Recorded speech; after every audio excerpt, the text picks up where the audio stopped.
Part 3 sa buhay ni Miss Butterfly. Dear Mami Sad, yun na nga Mami Sad, dahil pumayag ako na pakasalan niya ay pinakilala niya ako sa magulang niya. Di ko makalimutan ang buwan ng December 25, 2002. Pinakilala ako sa mga magulang niya sa Bulacan at nabigla po ako dahil maganda naman pala ang pagtanggap nila sa akin. Okay naman ang pamilya nila hanggang itinakda na ang aming kasal. Dumating nga ang araw ng January 29, 2003. Kami ay nagkaisang dibdib na at yan ang araw ng aming kasal.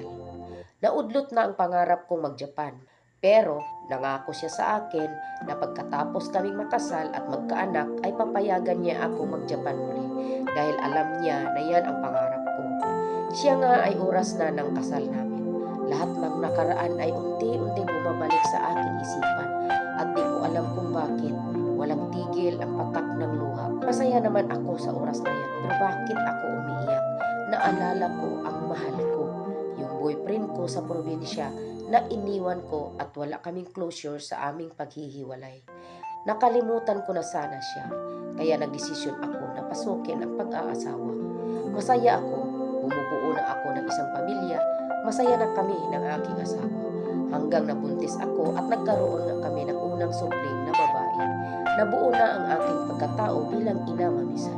Dahil gusto ko nga mapatunayan na kami ay isang pamilya, humiling ako sa kanya na magbukod kami kasi mahirap makipisan sa magulang at sa kapatid niya.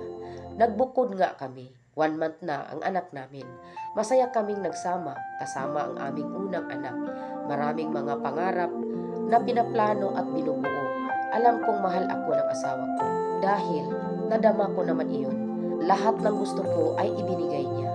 Habang dumaan ang araw, naramdaman kong may kulang. Sa aking palagay ay 100% naman masaya ako. Pero hindi pala. Nagsimula na akong naghanap yung totoong ako. Adventurous ako na tao. Mahilig lumabas at magsaya. Maraming gusto kong gawin pero ito ay unti-unting nawala. Dahil ang totoong pagkatao pala ng asawa ko ay mahilig magmukmuk lang sa bahay. Walang kausap. Parang isang introvert man. Walang pasok ay sa bahay lang siya.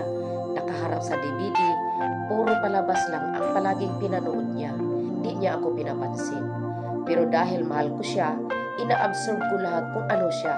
Kinalimutan ko na unti-unti ang pagiging kung anong gusto ko mamisan. Naburing ako ng tumagal. Kahit sabihin pa na pwede akong mag-alaga na lang ng bata. Hindi ko naman siya pwede awayin dahil wala naman siyang ginawa. Pero wala lang talaga siyang paki. In short, tahimik lang talaga siya. Lumipas ang buwan at 6 months na ang aming anak.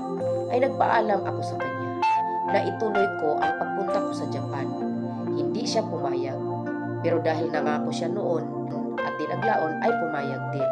Kaya natuloy ang pag-alis ko. Nang dumating ako sa Japan, di ko akalain ay nangyayari sa akin doon.